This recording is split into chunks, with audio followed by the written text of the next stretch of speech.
On December 2nd, 1993, wrestlers, mostly from colleges across the Northeast, were competing in a tournament in Wilkes-Barre, Pennsylvania. After 20 years of coaching, Craig Spencer of Kane College learned that winning or losing is not the only measure of an athlete's character and strength. The sport of wrestling is the oldest sport participated in throughout history. It is a violent sport, but it's a controlled violence. Mike Wicker was a freshman, and I felt that this tournament was probably a little bit over his head. He hadn't had a lot of matches, but I felt he could hang in there and do very well.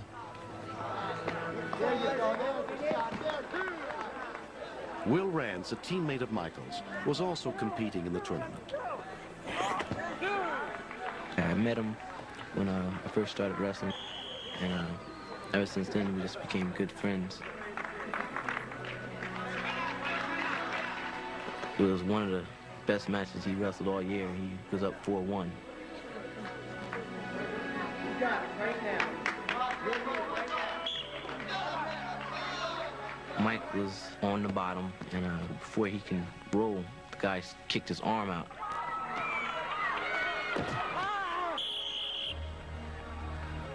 You could tell that there was something wrong because he had screamed that he couldn't move. He couldn't move. I just couldn't believe what was going on. I felt devastated. When I got to Michael on the mat, and he was yelling out my neck, and you could see the bulge from the disc, and my gut feeling was this is very, very serious. What happened? The tournament's certified athletic trainers were called to the floor, including Michael Aid. Michael was lying face down, and I carefully palpated his neck, and I felt a bony protrusion. And I looked at my partner, and I guess I must have had that look on my face that had doom spelled on it. I said, Jim, get an ambulance. I said, this young man is in very serious trouble. You got to move him as a unit. Ready?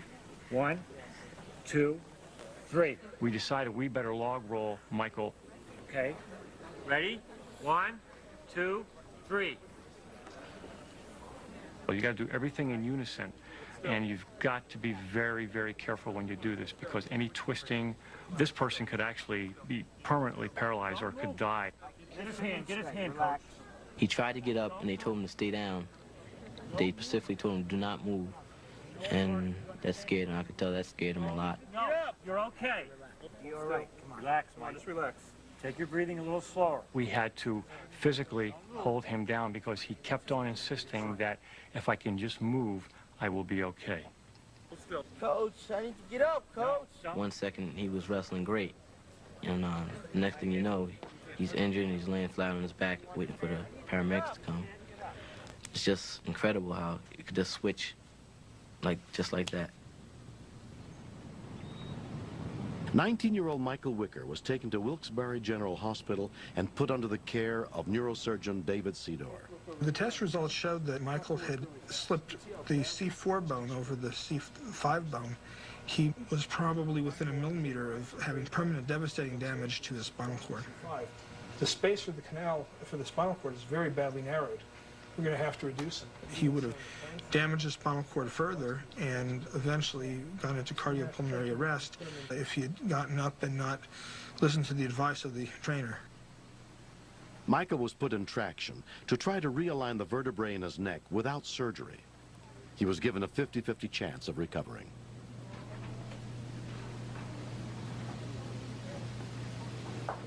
Michael's grandmother, Inez Wicker, who raised him and his younger sister Chenille since the death of their mother, came to see Michael as soon as she could. When I first saw Michael, he was laying straight out like he was in a morgue. And I felt very drained out because, you know, in intensive care, you think about death. And we sat down and talked for a while, and he burst out crying.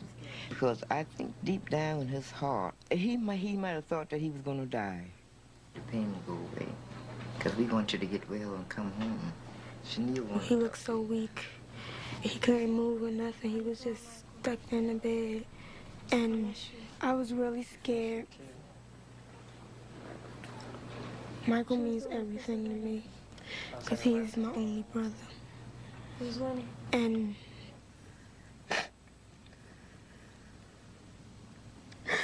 I love him a lot, and I don't think he knows.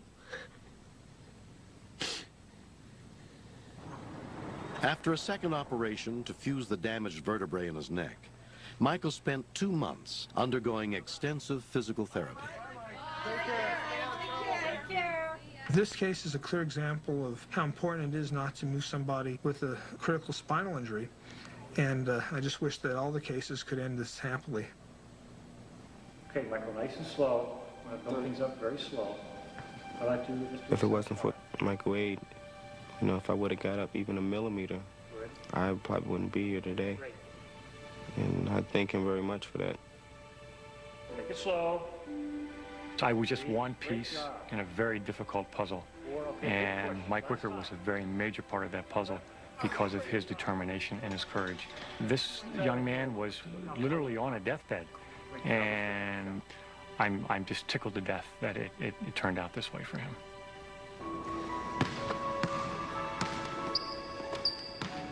Mike's doing good. He can do just about everything. He can lift, he can play basketball, he can't wrestle, but for Mike to come back the way he did, it took a lot of guts and courage, and a lot of heart. Though Michael can no longer pursue his love of wrestling as a competitor, he's been made a student assistant for the team. Nice. When Michael returned, he walked into the room, and several of the kids turned their heads, saw Michael walking in. The entire practice stopped, and they all stood up and started clapping. And Michael's eyes teared up, and all of our eyes teared up to see the wrestlers stand up and applaud like that. They would never do that for me coming into the room. When I look at Michael, I see a miracle. I'm just so pleased that he's feeling better. And I'm forever asking him, is your neck hurting you? Is your neck hurting? He said, no, it's not bothering me. But it's just my way of, you know, just feeling happy that he's there. Smile. You don't want to smile? You want to I went through so much sadness when I lost his mother that I don't think I would have been able to go through any more sadness. What you want? You don't want what?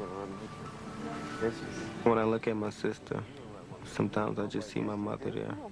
And the thought of me even losing her or she losing me, I couldn't bear that.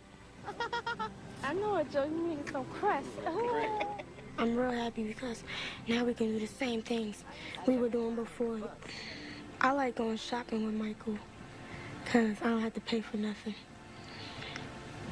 And I think me and my brother are very lucky. They made that thing, you know, I want to be like Mike. And she said just Michael. I want to be like